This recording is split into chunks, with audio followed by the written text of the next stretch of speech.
Selamat datang saudara-saudari. Hari ini kita mau mendengar 1 Korintius babak ke-9. Hak dan kewajipan seorang rasul. Bukankah aku orang bebas? Bukankah aku rasul?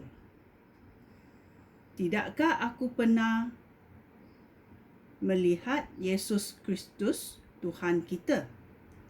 Bukankah kamu hasil kerja aku untuk Tuhan? Meskipun orang lain tidak mahu mengakui aku sebagai rasul, tentu kamu mahu mengakuinya kerana kamu hidup bersatu dengan Tuhan. Hal ini membuktikan bahawa aku seorang rasul. Apabila orang mencela aku, inilah jawapan aku. Adakah kamu tidak berhak menerima makanan dan minuman bagi kerja kamu? Adakah kamu tidak berhak membawa isteri Kristian dalam perjalanan, seperti yang dilakukan oleh saudara-saudara Tuhan Yesus dan oleh rasul-rasul lain, termasuk Petrus? Adakah hanya Barnabas dan aku yang harus mencari nafkah sendiri? Tidak ada askar yang membiayai diri sendiri dalam angkatan perang. Tidak ada peladang yang tidak makan buah anggur dari kebun sendiri. Tidak ada gembala yang tidak minum susu daripada domba mereka. Semua contoh yang aku gunakan diambil daripada pengalaman sehari-hari. Tetapi Taurat pun mengemukakan hal yang sama. Di dalam Taurat Musa tertulis, "Janganlah beranggus mulut lembu yang sedang mengirik biji-bijian." Tentunya Allah tidak memberikan perhatian kepada lembu sahaja. Bukankah kita yang dimaksudkan oleh Allah ketika dia berfirman demikian?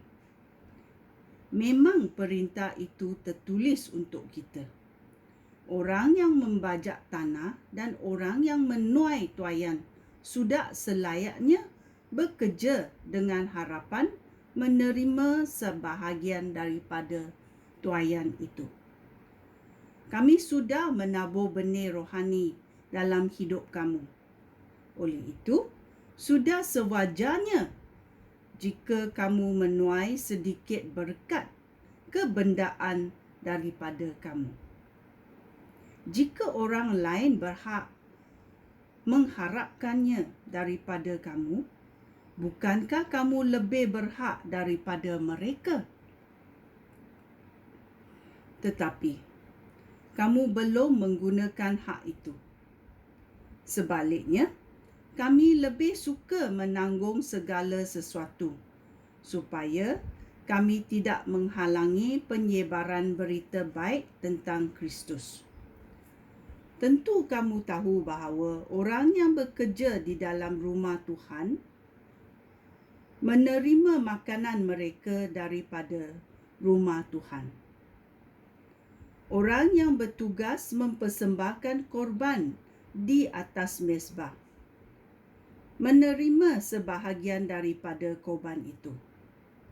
Demikian juga Tuhan sudah menentukan bahawa orang yang mengabarkan berita baik menerima nafkah daripada kerja mengkabarkan berita baik.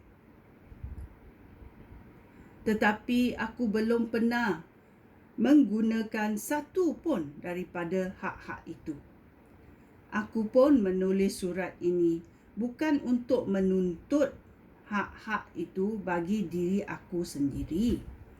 Lebih baik aku mati daripada kehilangan apa yang aku banggakan.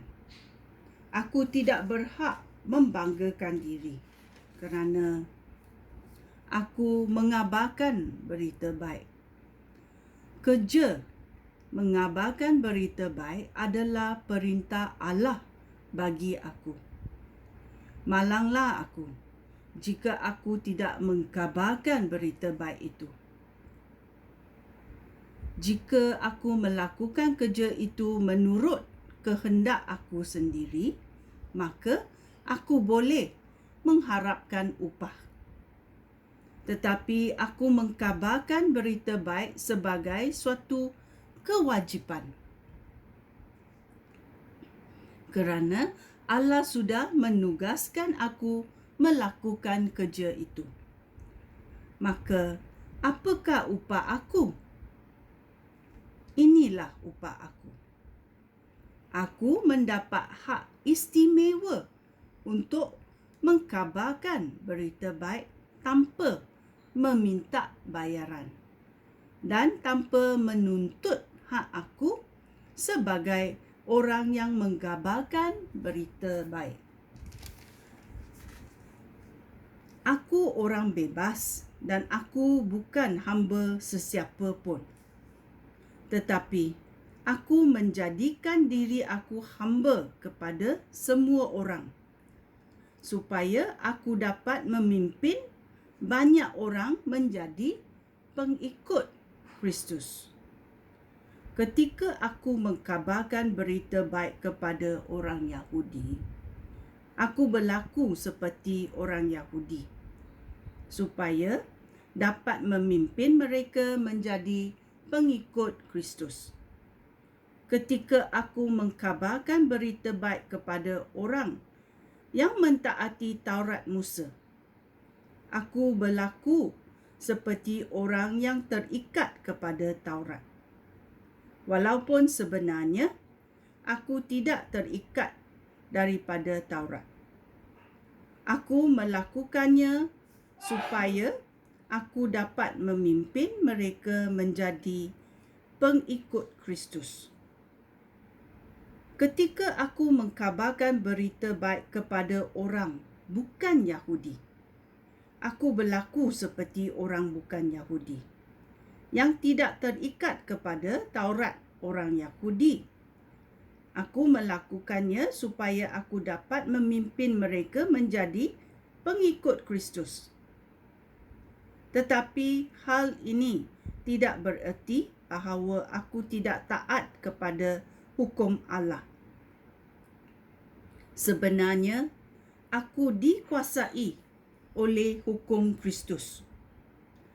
Di kalangan orang yang tidak yakin akan kepercayaan mereka, aku pun berlaku seperti mereka, supaya aku dapat memimpin mereka menjadi pengikut Kristus.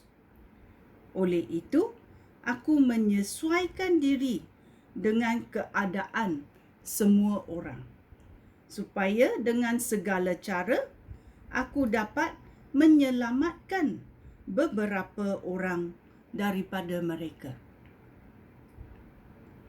Semua itu aku lakukan untuk berita baik, supaya aku dapat menerima berkatnya juga. Kamu tentu tahu bahawa dalam lumba lari, semua peserta mengambil bahagian dalam perlumbaan. Tetapi hanya seorang yang menerima hadiah. Oleh itu, larilah sedemikian rupa sehingga kamu mendapat hadiah itu. Setiap ahli sukan yang sedang menjalani latihan harus mematuhi disiplin yang ketat. Dia melakukannya kerana dia ingin mendapat hadiah kejuaraan.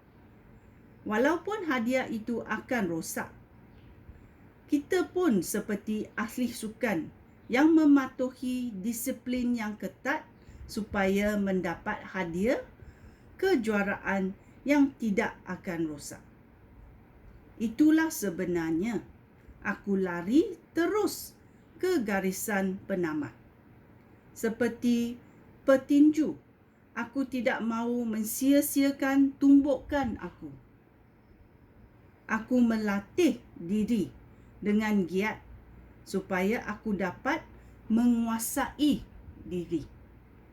Aku berbuat demikian supaya aku tidak ditolak setelah aku mengkabarkan berita baik kepada orang lain. Ya, ini adalah berita baik 1 Korintius bapa ke-9.